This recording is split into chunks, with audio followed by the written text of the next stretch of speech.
Hello everyone, good morning to all of you. Welcome to logic Pathshala. आज के इस video में हम कवर करेंगे 17 मई 2023 के इंपॉर्टेंट करंट अफेयर्स के क्वेश्चंस। फ्रेंड्स, इस वीडियो का जो पीडीएफ है वो आप लोग हमारे टेलीग्राम ग्रुप से मिल जाएगा। लिंक आपको डिस्क्रिप्शन बॉक्स में दिया गया है। तो चलिए फ्रेंड्स, वीडियो को शुरू करते हैं एक मोटिवेशन कोट से। Push yourself because no one else is going to do it for you. देखिए, आपको अपने आप को ही पुश करना है। अगर आप ये सोचिए कि कोई आपके लिए कुछ करेगा, नहीं।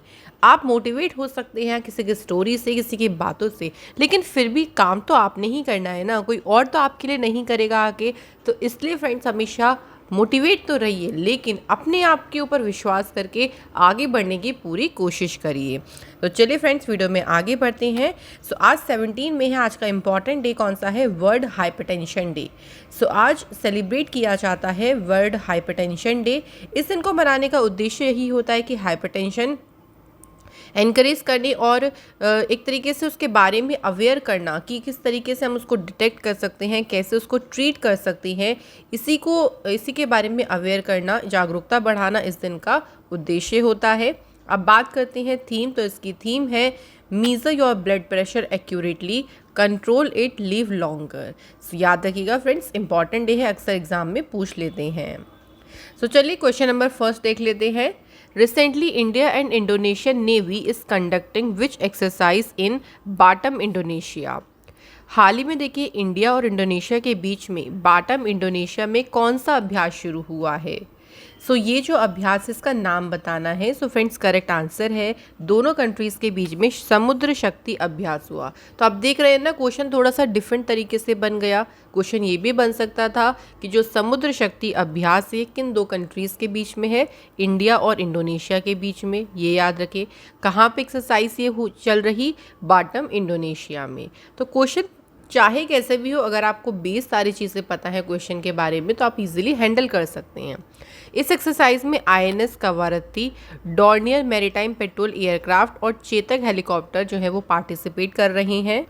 समुद्र शक्ति अभ्यास की बात करते हैं। सो दोनों नेवीज के बीच में जो इंटरऑपरेबिलिटी है, तो हाई डिग्री ऑफ इंटरऑपरेबिलिटी यानी उच्च स्तर की जो अंतर संक्रियता है और पीस स्टेबिलिटी उस रीजन में, इसकी कमिटमेंट को शोकेस करेगा ये अभ्यास। तो इंडिया और इंडोनेशिया के बीच में हो रहा है समुद्र शक्ति अभ्यास।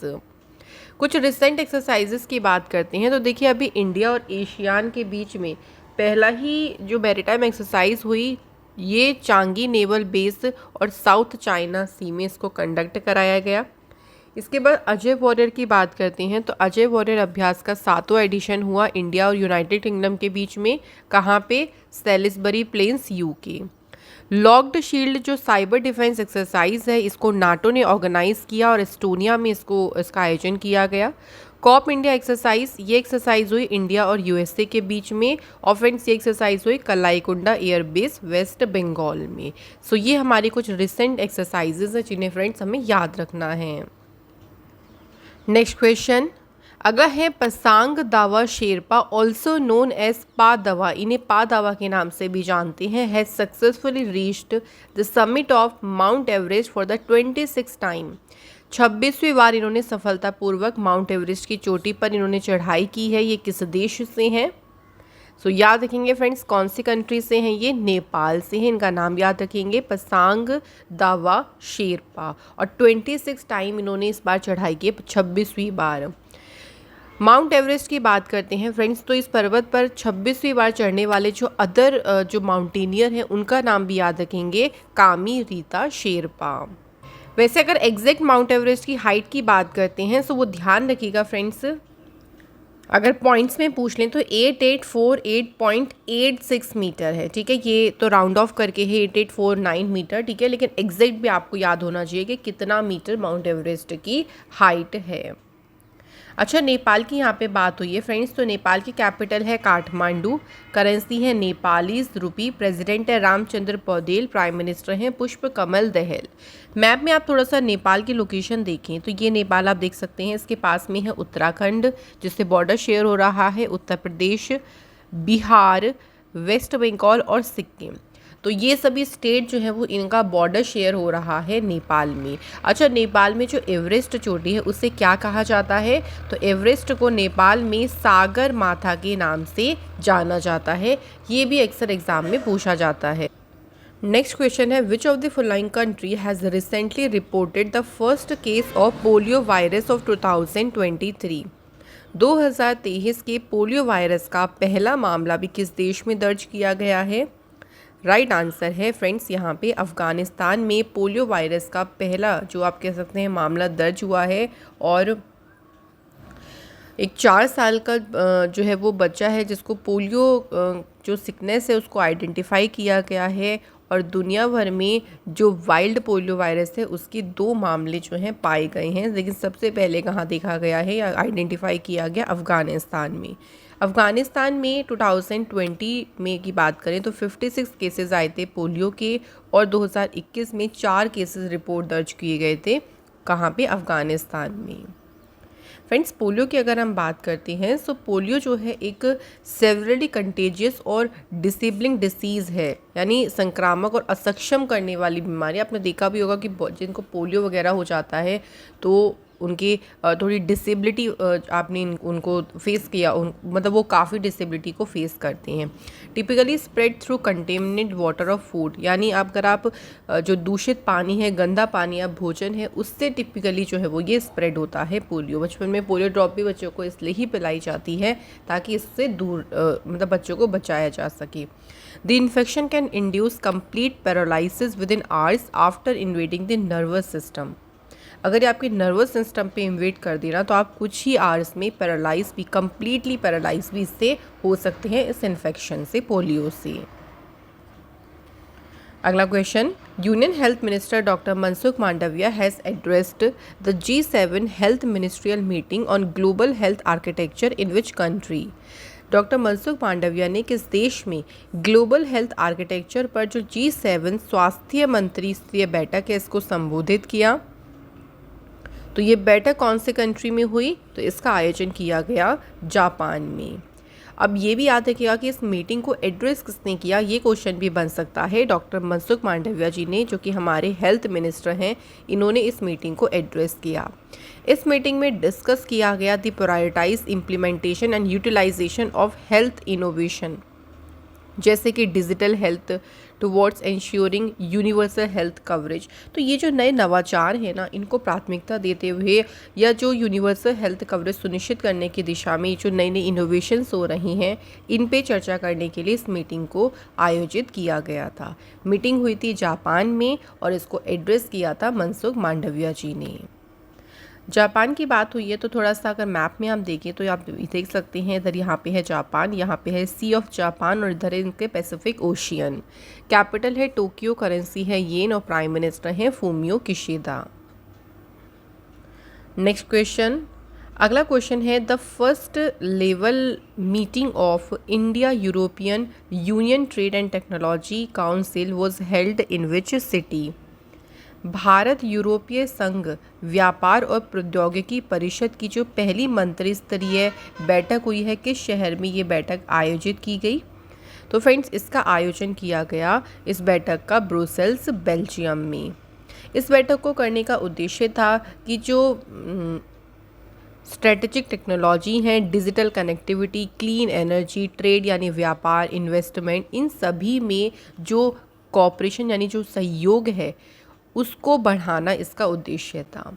इस मीटिंग की बात करें तो कॉमर्स मिनिस्टर पीयूष गोयल ने इसकी सहअध्यक्षता की, एस जयशंकर और जो minister of state and electronics and information technology के राजीव चंद्रशेखर, इनके साथ मिलकर इस मीटिंग की सहअध्यक्षता की। ये मीटिंग या ये काउंसिल थी कहाँ पे हुई थी? ब्रुसेल्स, बेल्जियम में। नेक्स्ट क्वेश्चन देखिए, अगला क्वेश्चन है, prime minister the second culture group meeting under G20 has been organised in which city? G20 के तहत जो दूसरी कल्चर या संस्कृति समूह की बैठक हुई, ये किस शहर में आयोजित की गई?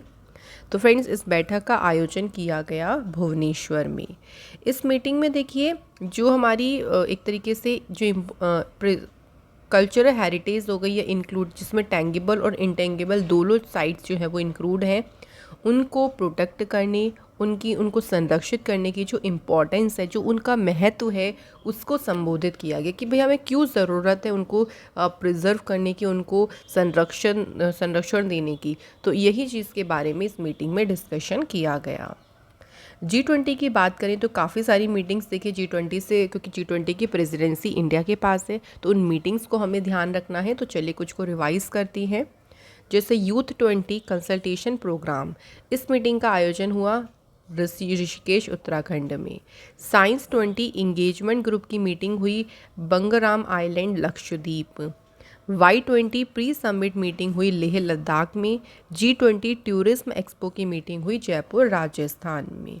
सो जो ज़्यादा इंपॉर्टेंट है ना, उनको तो फ्रेंड्स आप बहुत अच्छे से ज़रूर ध्यान रखें मीटिंग्स को। नेक्स्ट क्वेश्चन देखिए, who has inaugurated a training programme on legislative drafting in New Delhi. Nai Delhi में विधायी प्रारूपण पर एक प्रशिक्षण जो कार्यक्रम है, इसका उद्घाटन किसने किया? इस कार्यक्रम का उद्घाटन किया है होम मिनिस्टर अमित शाह जी ने। इसका उद्देश्य यही था, देखिए एक तरीके से एक अंडरस्टैंडिंग क्रिएट करना, किस चीज़ को लेके, principle and practices of legislative drafting among the officers of parliament, यानी पार्लियामेंट, राज्य की जो विधानसभा हो गई या अलग अलग मिनिस्ट्रीज़ में जो अधिकारी हैं उनके बीच जो विधायी प्रारूपण है यानी लेजिस्लेटिव ड्राफ्टिंग है, उसके प्रिंसिपल, उसकी जो प्रथा है, उनको समझने में उनको मदद करने के लिए ही इस ट्रेनिंग प्रोग्राम को इनॉग्रेट किया गया, ताकि वहाँ पे उनको पूरी तरीके से अच्छे से समझाया जा सके। और इसी ट्रेनिंग प्रोग्राम को इनॉग्रेट किया होम मिनिस्टर अमित शाह जी ने। अमित शाह जी ने अभी देखिए रिसेंट अरुणाचल प्रदेश में वाइब्रेंट विलेज प्रोग्राम को लॉन्च किया। इन्होंने न्यू दिल्ली में वैदिक हेरिटेज पोर्टल को इनॉग्रेट किया। अमित शाह जी ने नेशनल फॉरेंसिक साइंस यूनिवर्सिटी की आधारशिला रखी कर्नाटका में। ऑल्सो देखिए बेंगलोर सेफ सिटी जो प्रोजेक्ट है, इसके पहले फेज़ को भी इनॉग्रेट किया था अमित शाह ने। अगला question, the third energy transitions working group meeting. तो जो तीसरी देखिए एनर्जी ट्रांजिशन वर्किंग ग्रुप की मीटिंग हुई G20 प्रेसिडेंसी के तहत, ये मीटिंग किस शहर में शुरू हुई? सो फ्रेंड्स, इस मीटिंग का आयोजन किया गया मुंबई शहर में। इसका उद्देश्य क्या था? देखिए इसका मेन उद्देश्य ये था कि क्लीन, सस्टेनेबल और अफोर्डेबल एनर्जी सोर्सेज में तेज़ी लाने के लिए, यानी उसमें एक तरीके से एक्सेलरेट लाने के लिए जो कंट्रीज़ और स्टेक होल्डर्स हैं उनके बीच में डायलॉग्स हो गया है, नॉलेज शेयरिंग है या सहयोग है, उसकी सुविधा देना, ताकि हम इन चीज़ों में, जब मैंने आपको बताया ना क्लीन या सस्टेनेबल एनर्जी सोर्सेज है, उसमें बहुत तेज़ी लाई जा सके। तो आपस में जो है वो उनके बीच में इस तरीके से डिस्कशन करना, सहयोग की जो है वो एक दूसरे को सुविधा प्रदान करना, ये इसका उद्देश्य था। नेक्स्ट क्वेश्चन है, the national medical commission has passed a new resolution making it mandatory for all dash to have a unique identification number to practise medicine in India. तो अभी हाल ही में देखिए राष्ट्रीय चिकित्सा आयोग ने भारत में चिकित्सा का अभ्यास करने के लिए सभी, किसकी बात हो रही है यहाँ पे बताना है, उनके लिए एक विशिष्ट पहचान संख्या होना अनिवार्य करते हुए एक नए रेजोल्यूशन को पारित किया कि उनकी भाई एक यूनिक आईडी होगी। और ये किसके लिए कहा गया है? सभी डॉक्टर्स के लिए, कि उनकी जो भी देखिए प्रैक्टिस करते हैं मेडिसिन की भारत में, उनकी एक यूनिक आइडेंटिफिकेशन नंबर उनको दिया जाएगा। ये जो रजिस्टर होगा, इसमें सभी एंट्रीज जो है वो जितने भी मेडिकल प्रैक्टिशनर्स हैं वो सभी स्टेट रजिस्टर्स की जो है उसमें पूरा कंटेन रहेगा, उसमें पूरा उनका डेटा रहेगा, उसको मेंटेन किया जाएगा by various state medical council के द्वारा, जिसमें डॉक्टर्स के बारे में जो रेलिवेंट इन्फॉर्मेशन है उसकी डिटेल होगी उस रजिस्टर में। तो उनकी यूनिक आईडी से क्या होगा देखिए, तो उनकी वो आईडी डालते ही ये उस आईडी से उन डॉक्टर्स की पूरी जो है वो डिटेल इन्फॉर्मेशन मिल जाया करेगी। तो इसलिए डॉक्टर्स के लिए ये मैंडेटरी किया गया है। अगला question, Prime Minister Narendra Modi ji has addressed the 29th Biennial Education Conference of All India Primary Teachers Federation organized in which city? किस शहर में आयोजित अखिल भारतीय प्राथमिक शिक्षक संघ के 29वें द्विवार्षिक शिक्षा सम्मेलन को संबोधित किया? तो इसे देखिए प्राइम मिनिस्टर मोदी जी ने संबोधित किया, और कौन से शहर में किया? तो याद रखिएगा गांधीनगर में किया गया।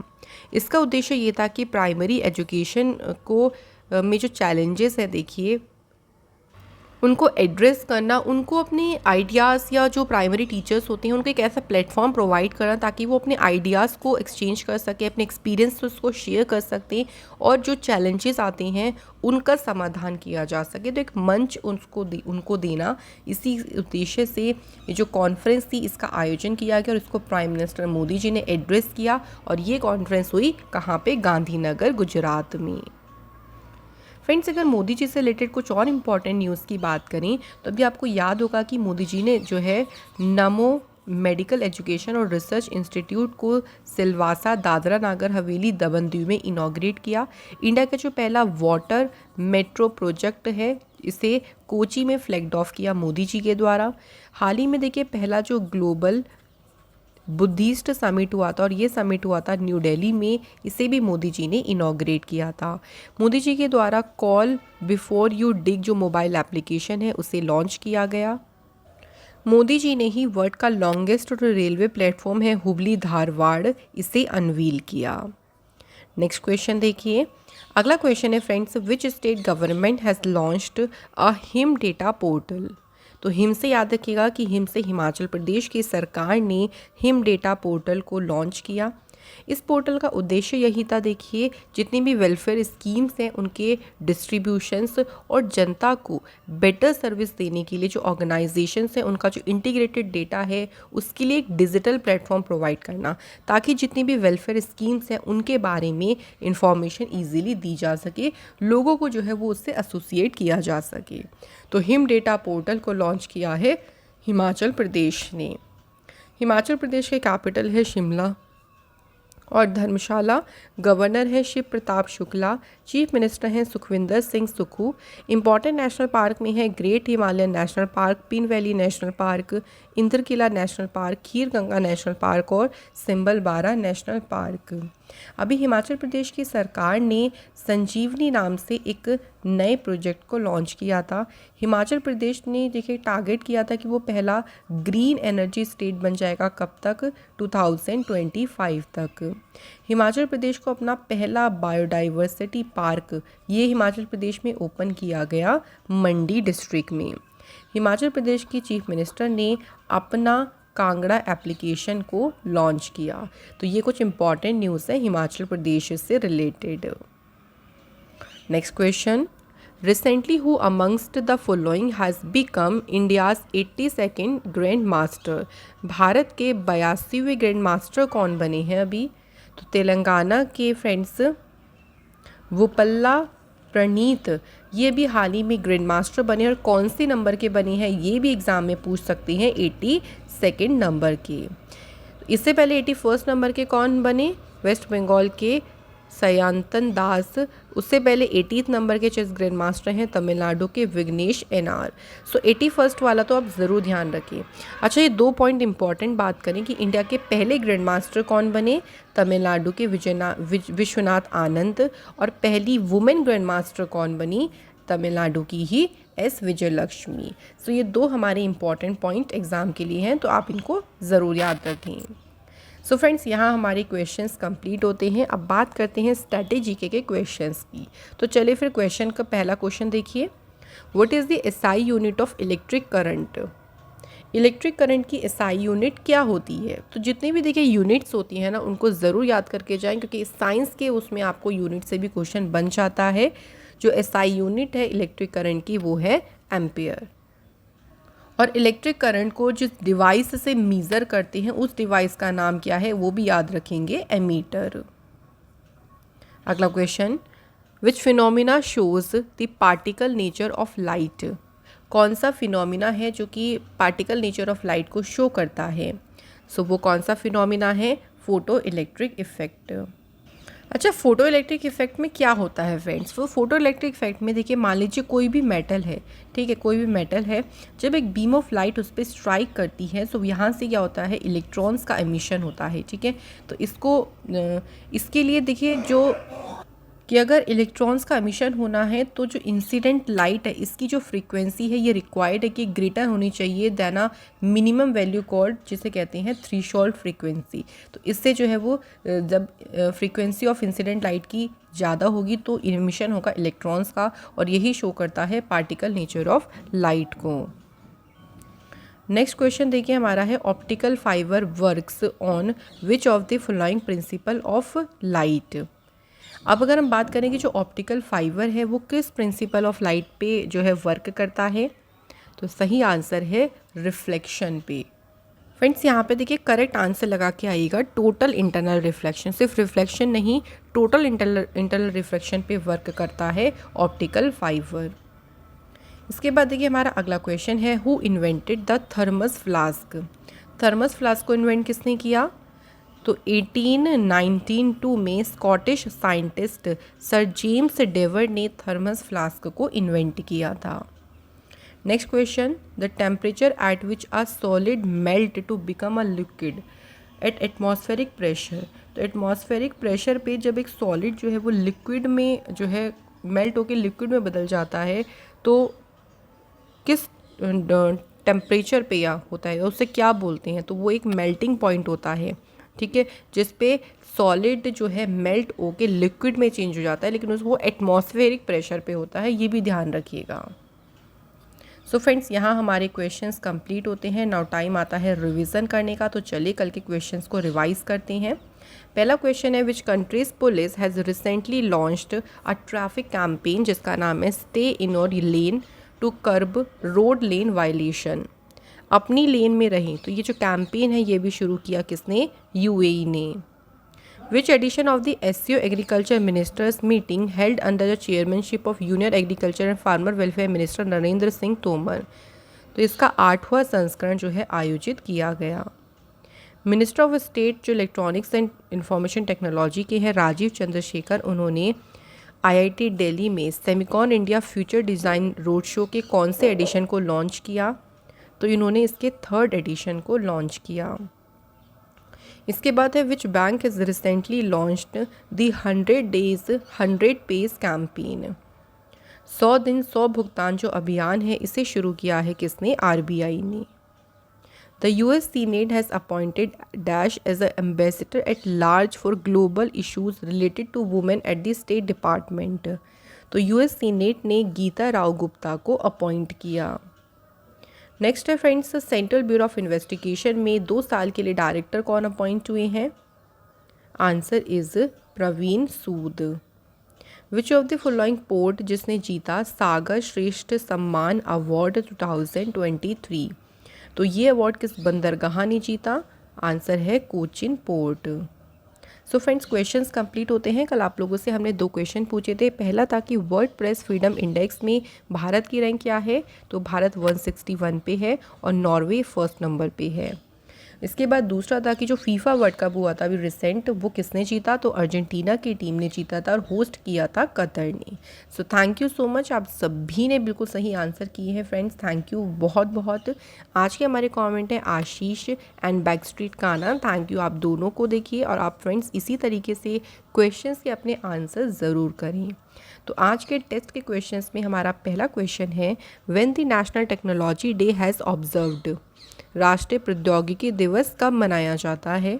और दूसरा क्वेश्चन है कि राइट टू वॉक, या तो मैंने आपको बता दिया लेकिन फिर भी आप इसके बारे में बताइएगा, लिखिएगा ज़रूर, उससे आपकी हैबिट होगी कि चलने के अधिकार को लागू करने वाला भारत का, अच्छा ये दूसरा क्वेश्चन है कि राइट टू वॉक को अधिकार को लागू करने वाला भारत का पहला राज्य कौन सा बन गया है।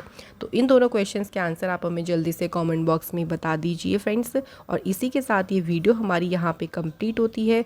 वीडियो हमारी अच्छी लगी है तो वीडियो को लाइक ज़रूर करें, शेयर करें अपने दोस्तों के साथ में, और चैनल पे नए हो तो चैनल को सब्सक्राइब ज़रूर करें। आप लोगों से मिलेंगे अनदर इम्पॉर्टेंट क्लास में। Thank you so much for watching this video.